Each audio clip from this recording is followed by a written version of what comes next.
देखिए 28वां सवाल। दो प्रोटॉनों के बीच की दूरी दी गई है 1 × 10⁻⁻10 मीटर। दो प्रोटॉन हैं, उनके बीच की दूरी 1 × 10⁻⁻10 मीटर। यदि उन्हें मुक्त कर दिया जाए तो एक दूसरे से बहुत दूर हो जाने पर प्रत्येक की गतिज ऊर्जा कितनी होगी। अब देखिए, जो पिछला सवाल था उसका जस्ट इसमें उल्टा है। दो प्रोटॉन, इनके बीच की दूरी दी गई है। देखिए, समझाने के लिए बता दे रहा हूं। एक प्रोटॉन ये हो गया, दूसरा प्रोटॉन ये हो गया। इनके बीच की दूरी दी गई है 1 × 10⁻⁻10 मीटर। अब दोनों, चूंकि प्लस चार्ज, ये भी प्लस चार्ज है, अगर इनको मुक्त कर दिया जाएगा तो इनके बीच प्रतिकर्षण बल लगेगा, जिसकी वजह से ये इलेक्ट्रॉन इधर जाएगा, ये इलेक्ट्रॉन इधर, ये प्रोटॉन इधर जाएगा, ये प्रोटॉन इधर जाएगा, एक दूसरे से दूर हो जाएंगे। तो भाई देखिए, जब इनको इतनी दूरी पर रखा गया है बांध करके, तो इनकी जो वैद्युत स्थितिज ऊर्जा है, वही वैद्युत स्थितिज ऊर्जा इन दोनों में बराबर बराबर बंट जाएगी। अगर वैद्युत स्थितिज ऊर्जा इनकी मान लीजिए 100 जूल है, तो 50 छोड़ देने पर 50 जूल इसको मिल जाएगी, 50 जूल इसको मिल जाएगी, और वो क्या होगी, इनकी गतिज ऊर्जा छोड़ देने पर। बिल्कुल उसी का उल्टा सवाल है, सिद्धांत वही लगेगा। दो प्रोटॉनों की 1 × 10⁻⁻10 मीटर पर स्थितिज ऊर्जा बराबर छोड़ देने के बाद उनकी गतिज ऊर्जा।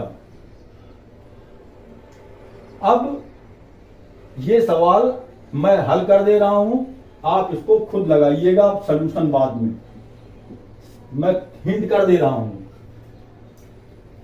दो प्रोटॉनों के बीच की दूरी इतने मीटर है। दो प्रोटॉनों की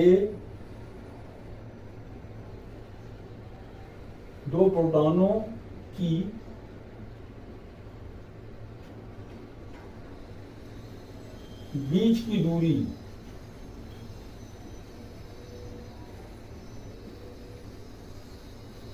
1 × 10⁻⁻10 मीटर।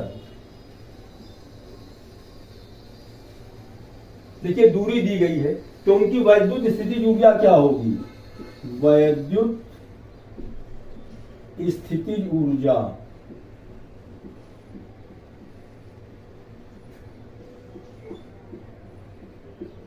1/4πε0। दोनों आवेश, फार्मूला तो होता है Q1 Q2/R, या इसको हम कह सकते हैं 9 × 10⁹ इंटू दोनों पर आवेश। प्रोटॉन पर वही आवेश होगा जो इलेक्ट्रॉन पर होता है, 1.6 × 10⁻⁻19, दो बार लिख दिया, अपान उनके बीच की दूरी 1 × 10⁻⁻10। या इसको और सरल कर लो, 16 का ये 1.6 गुणा करेंगे तो 9 × 2.56 इंटू 10⁹9 इंटू 10⁻19, और 19 दोनों माइनस में है तो 38 हो जाएगा, इंटू 10⁻, ये -10 है, ऊपर जाएगा तो +10 हो जाएगा, या 9 × 2.56 इंटू 10⁻, 10 और 9 19, और 19 प्लस में है, 38 माइनस में है, तो -19 आएगा। इतना आ गया, इतने जूल आ गई इनकी ऊर्जा। 9 × 2.56 इंटू 10⁻⁻19। अब छोड़ देने के बाद इनकी गतिज ऊर्जाओं का योग, छोड़ देने के बाद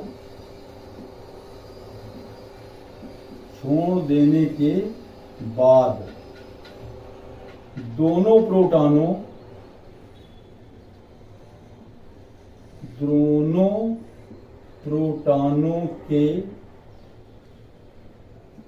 की गतिज ऊर्जाओं का योग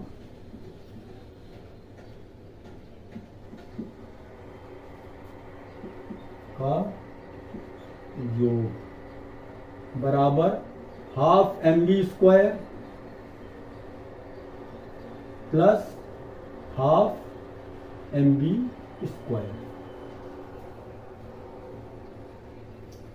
बराबर, अब देखिए यही ऊर्जा ये दो भागों में बटी है,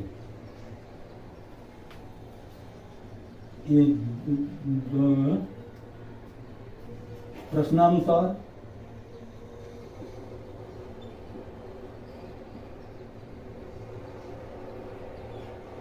वैद्युत स्थितिज ऊर्जा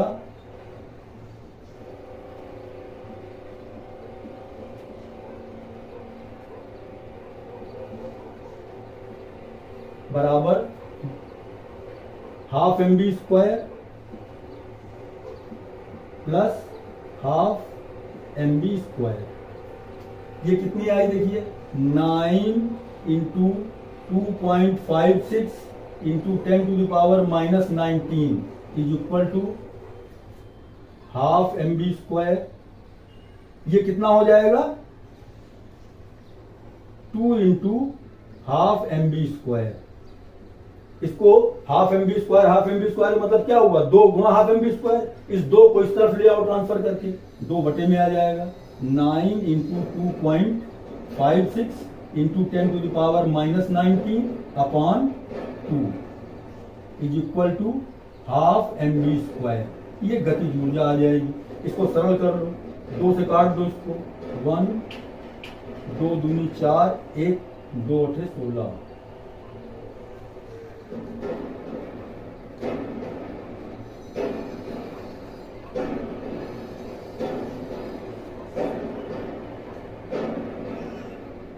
अब 9 का इसमें गुणा कर दो सीधे सीधे, बस ये कितना आ जाएगा देखिए, यहां लगा दे रहे हैं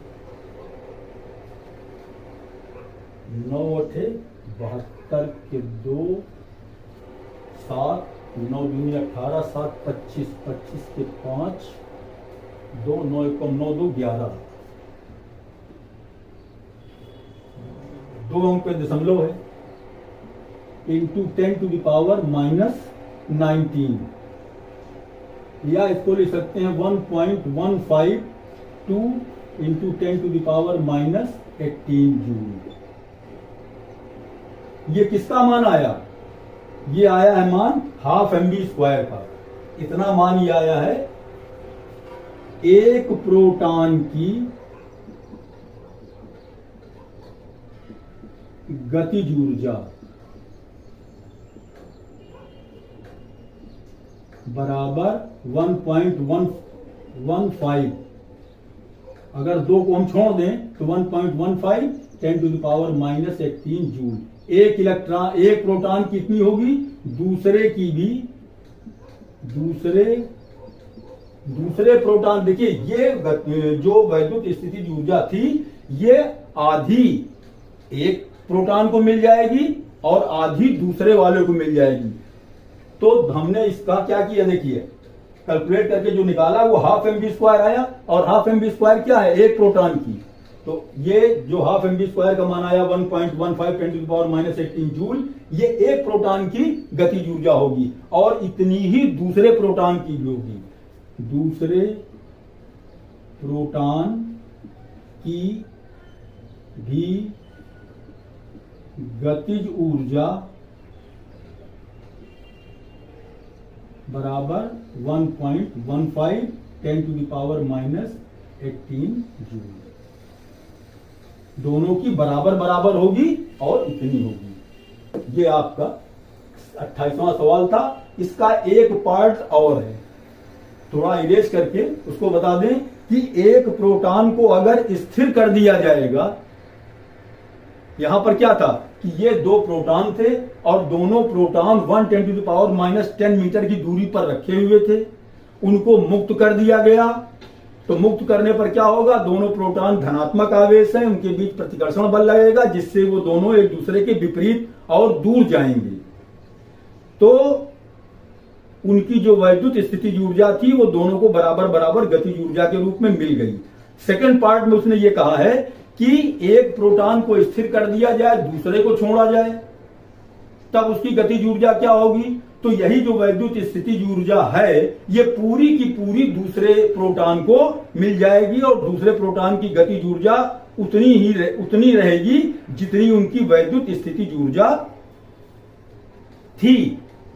देखिए इसको इरेज कर देते हैं। इरेज करने के बाद दूसरा पार्ट, सेकंड पार्ट,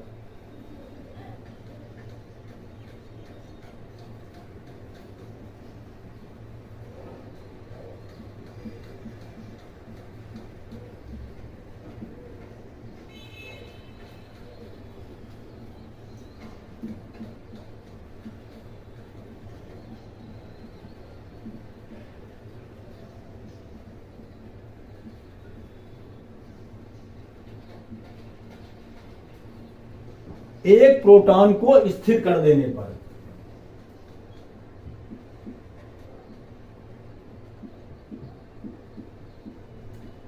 एक प्रोटॉन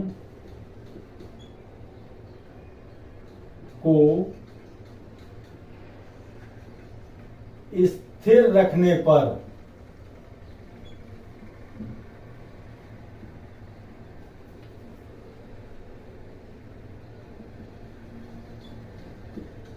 वैद्युत स्थितिज ऊर्जा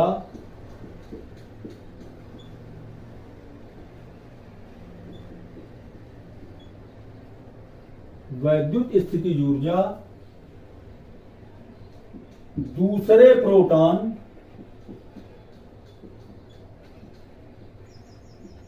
की गतिज ऊर्जा में बदल जाएगी, कि गतिज ऊर्जा में बदल जाएगी, परिवर्तित हो जाएगी।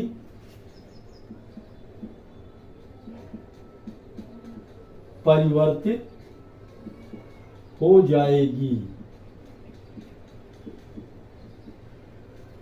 देखिए ये जो स्थिति जो दोनों उसकी आई है, देखिए जो आया प्रोटॉन की जो गतिज ऊर्जा आई है वो कितनी आई थी 1.15 into 10 to the power -18 joule. इसी में 2 से गुणा कर देंगे। जिसका हमने आधा किया था वही चीज यहां पर आ जाएगी। ये कि जब 2 का इससे गुणा करेंगे तो ये आएगा 2 पंचे 10 की 0 1 2 एकम 2 1 3 2 एकम 2 10 टू द पावर -18, या इसको हम लिख सकते हैं 2.3 into 10 to the power -18 joule. इतनी गतिज ऊर्जा जो प्रोटॉन मुक्त किया गया है उसकी होगी। बस सीधी सी बात यह है कि जितनी उसकी कुल स्थितिज ऊर्जा थी, वैद्युत स्थितिज ऊर्जा, वो पूरी की पूरी मुक्त किए हुए प्रोटॉन को मिल जाएगी। बस इस तरीके से ये क्वेश्चन नंबर 28 अच्छा सवाल है। इस 27वां भी और 28वां, ये दोनों अच्छे सवाल हैं। 29वां सवाल, +q 2q तथा +4q कूलाम आवेशों को a मीटर भुजा वाले एक समबाहु त्रिभुज के कोनों पर रखने में कितना कार्य करना होगा। देखिए इस चैप्टर का ये सबसे हट के सवाल है, अलग सवाल है। अभी तक हमने जितने भी न्यूमेरिकल लगाए हैं उनमें ये 3 आवेश एक साथ रखे हों तो उनको पास पास रखने से हमें जितना कार्य करना पड़ता है वही उस निकाय की वैद्युत स्थितिज ऊर्जा होगी। अभी तक देखिए हमने जो सवाल पढ़े थे उसमें दो आवेश थे। एक आवेश था Q1 और दूसरा था Q2। Q1 और Q2 दो आवेशों को परस्पर हम पास पास लाए थे, नजदीक लाए थे। इतना नजदीक लाए थे कि उनके बीच की दूरी r थी। तो उन दोनों आवेशों को परस्पर r दूरी तक लाने में जितना कार्य करना पड़ा था वही उनकी वैद्युत स्थितिज ऊर्जा थी, और वो वैद्युत स्थितिज ऊर्जा U बराबर 1/4 पाई एप्सिलॉन 0 दोनों आवेशों का गुणनफल था Q1 Q2 अपॉन R। इस तरह के बहुत सवाल लगाए गए हैं। एक इलेक्ट्रॉन को एक प्रोटॉन को पास पास लाया गया, दो प्रोटॉन को पास पास लाया गया, तो उनकी वैद्युत स्थिति ऊर्जा क्या होगी? तो 1/4 पाई एप्सिलॉन 0 तो कांस्टेंट है ये। Q1 Q2 जिन दोनों आवेशों को पास पास लाया गया वो आवेश Q1 Q2 वो चार्ज, और ये R उनके बीच की दूरी की कितना पास पास वो आने के बाद अब उनके बीच की दूरी कितनी है। तो ये इतना कार्य करना पड़ा और यही उसकी वैद्युत स्थिति ऊर्जा होगी। हमने पिछले वीडियो में ये वाला फार्मूला प्रूव भी किया था न्यूमेरिकल लगाते समय। अब देखिए यहां पर 3 आवेश हैं, तो बिल्कुल जैसे ये 2 आवेशों के लिए निकाला गया था उसी तरीके से 3 आवेशों 4 आवेशों जितने भी आवेश होंगे सब के लिए, इसको हम कहते हैं कि आवेशों का एक निकाय। कई आवेश एक साथ अगर मिला दिए जाएं तब उनकी वैद्युत स्थिति ऊर्जा क्या होगी। तो देखिए इस सवाल के लिए हम एक फार्मूला बता दें आपको कि जैसे Q1 Q2 तथा Q3 तीन आवेशों को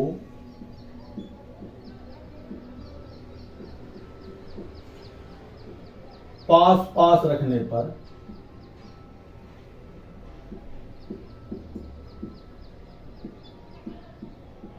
किया गया कार्य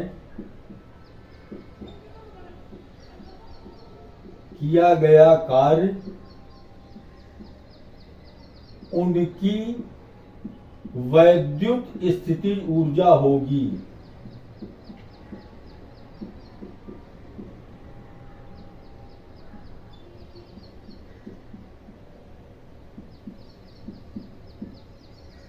अब देखिए इसके लिए क्या करना पड़ेगा कि हम तीनों आवेशों को क्रम से एक दूसरे के साथ उनके नजदीक लाएं। जैसे मान लो पहले हम Q1 और Q2 को पास पास लाए, Q1 और Q2 को हम पास पास लाए, तो उनकी वैद्युत स्थिति ऊर्जा क्या होगी? 1/4 पाई एप्सिलॉन 0 Q1 Q2 बटे उनके बीच की दूरी R है, प्लस अब की बार 1/4 पाई एप्सिलॉन 0। अब हम Q1 Q2 था, अब Q2 को Q3 के साथ ले आए, तो ये हो जाएगा Q2 और Q3, ये उनके बीच की दूरी R, प्लस 1/4 पाई एप्सिलॉन 0। देखिए Q1 और Q2 को लाए पास पास, फिर Q2 को Q3 के पास पास लाए, फिर Q3 को Q1 के पास ले आए, Q3 Q1 अपॉन R। इन तीनों को अगर हम जोड़ देंगे तो अब ये इनकी वैद्युत स्थिति ऊर्जा हो जाएगी। ये R हो सकता है कि तीनों के बीच की दूरियां जो अलग अलग हैं वो बराबर हों या अलग अलग भी हो सकती हैं। ये दूरियों में फर्क हो सकता है, R का मान जो दिया रहेगा वही हमको लिखना पड़ेगा बस। बाकी जिस तरीके से मैंने ये समझा दिया कोई कठिन सवाल नहीं है, सवाल थोड़ा हट के है, अन्य सवालों की तरीके से नहीं है, हट के सवाल है, बहुत आसान है। ये सवाल अभी आप लगाएंगे 29वां सवाल, तो ये पूरा प्रैक्टिकल हो जाएगा, आपके समझ में आ जाएगा। बस यही ध्यान रखना है कि एक बार सबको एक दूसरे के साथ लेना है, Q1 को Q2 के साथ, फिर Q2 को Q3 के साथ, फिर Q3 को Q1 के साथ, या Q1 को Q3 के साथ दोनों लिख सकते हैं, चाहे Q3 Q1 लिखें और चाहे Q1 Q3 लिखें। ये हमको ध्यान रखना पड़ेगा कि Q1 और Q2 के बीच की दूरी यहां लिखी जाएगी, यहां Q2 और Q3 के बीच की दूरी लिखी जाएगी, यहां Q1 और Q3 के बीच की दूरी लिखी जाएगी। हो सकता है कि ये दूरियां हम अलग अलग लिख देते हैं। चलिए ये 1 2 है तो इसको भी 1 2 कह दें, ये 2 3 है तो इसको भी 2 3 कह दें, ये 3 1 है तो इसको भी 3 1 कह दें। ऐसे भी आप कर सकते हैं कि ये जो दूरियां हैं ये R12 मीन्स Q1 और Q2 के बीच की दूरी, ये R23 इसका मतलब 2 और 3 Q2 और Q3 के बीच की दूरी, R31 इसको 31 में नहीं पढ़ेंगे, 31 R31 का मतलब कि Q3 और Q1 के बीच की दूरी। बस इसी फार्मूले का हम उपयोग करेंगे। ये सवाल बहुत आसान है, कोई दिक्कत नहीं आएगी लगाने में। देखिए सवाल को समझना पड़ता है, सवाल को समझ के लगाइए, सीधे फार्मूले पर रख करके लगाने से आप समझ नहीं पाएंगे कि घटना क्या घट रही है। ये आपने दिमाग में हमको खुद लाना है कि सवाल में उसने क्या दिया है, जो कुछ सवाल में उसने दिया है और जो पूछा है, इसी में हमको रिलेशन ढूंढना पड़ता है, संबंध ढूंढना पड़ता है। देखिए यहां पर उसने कहा है कि Q प्लस 2Q, ये प्लस 2Q है, तथा प्लस 4Q, कूलाम आवेशों को, 3 आवेश है देखिए, एक प्लस Q है, दूसरा प्लस 2Q है, तीसरा प्लस 4Q है। ये 3 आवेश हैं, 3 चार्ज हैं। इनको रखा कहां गया है? A मीटर भुजा वाले एक समबाहु त्रिभुज, समबाहु त्रिभुज के कोनों पर रखने में। तो देखिए हमने ये एक समबाहु त्रिभुज बना लिया। फिगर तभी बनेगी जब आप सवाल को समझ पाएंगे, सवाल समझ में आ जाएगा तो फिगर बन जाएगी। A मीटर भुजा वाला एक समबाहु त्रिभुज है, इसका मतलब ये भुजा भी A हो गई, ये भुजा भी A हो गई, ये भी A हो गई। A भुजा वाला ये समबाहु त्रिभुज बन गया।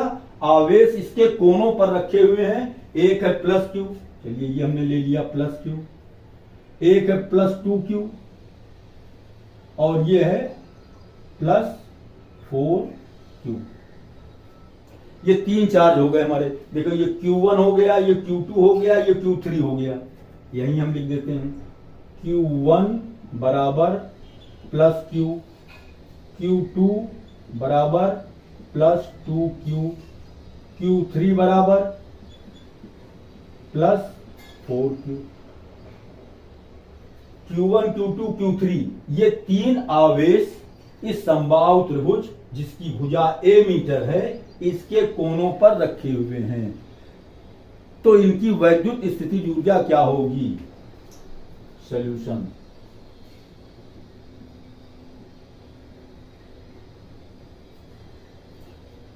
चित्र के अनुसार आवेशों को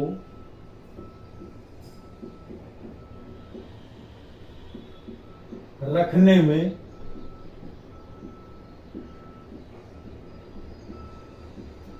किया गया कार्य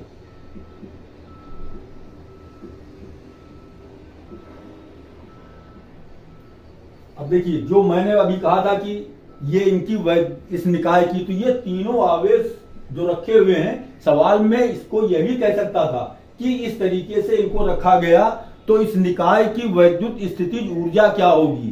तो दोनों का मतलब एक ही हुआ, इनको रखने में जितना कार्य करना पड़ा वही कार्य ये जो आवेश रखे हुए हैं, इससे जो निकाय बन रहा है, सिस्टम बन रहा है, उसकी वैद्युत स्थितिज ऊर्जा भी वही होगी। किया गया कार्य W बराबर 1/4 पाई एप्सिलॉन 0 Q1 Q2 अपान R12 plus 1/4 pi epsilon 0 Q2 Q3 और दूरी हमने लिख दिया R23 plus 1/4 pi epsilon 0 Q3 Q1 अपान R31। अब देखिए, सब हम केवल वैल्यू रख दें इसमें, बाकी 1/4 पाई एप्सिलॉन 0 यहां भी है, यहां भी है, तीनों में है, इसको हम कॉमन ले लेते हैं। 1/4 पाई एप्सिलॉन 0 को हम कॉमन ले लेते हैं। 1/4 पाई एप्सिलॉन 0 अगर हमने कॉमन ले लिया तो बचा क्या? देखिए यहां पर Q1 Q2 Q1 Q2 upon R12 plus Q2 Q3 upon R23 plus Q3 Q1 upon R31 1/4 pi epsilon 0 ऐसे ही लिखा रहेगा। यहां देखिए इसकी हम वैल्यू रख देते हैं, Q1 Q2 का मान प्लस Q और 2Q, Q into 2Q upon R1 R2। Q1 Q2 आवेशों के बीच की दूरी कितनी है, देखिए सब में दूरियां यहां बराबर हैं, तो हम लिखेंगे दूरी A plus Q2 Q3 2Q into Q3 का मान 4Q upon A plus Q3 Q1 4Q into Q upon A is equal to 1/4 pi epsilon 0। देखिए 1/A सब में है, कॉमन ले लेंगे और ये 2Q का Q से मल्टीप्लीकेशन होगा तो क्या होगा 2Q square upon A plus 4 दूनी 8 8Q square upon A plus 4Q square upon A 1/4 pi epsilon 0। इसको हम अगर ऐड करेंगे तो एलसीएम A आएगा, ये 2Q square plus 8Q square plus 4Q square, ये हमारा हो जाएगा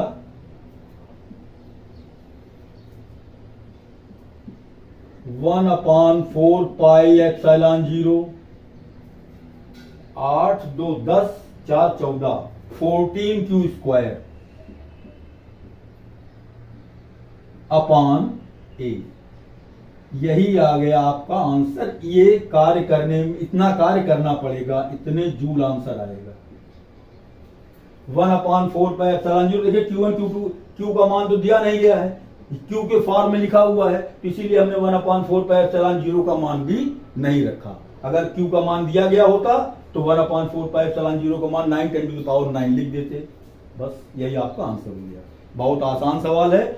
इसमें देखिए एक चीज का और ध्यान रखना पड़ेगा कि Q1 Q2 और Q3 ये चार्ज अगर जहां प्लस में होंगे वहां प्लस लिखना पड़ेगा, जहां माइनस में होगा वहां माइनस लिखना पड़ेगा। एक बात। दूसरी चीज ये ध्यान रखना पड़ेगा, मान लीजिए इस सवाल में दूरियां बराबर हैं, जरूरी नहीं है कि हर सवाल में सबकी दूरियां बराबर हों, तो दूरियों का भी ध्यान रखना पड़ेगा। बाकी सवाल बढ़िया है और सबसे अच्छी बात यह है कि बहुत ही इंपॉर्टेंट सवाल है।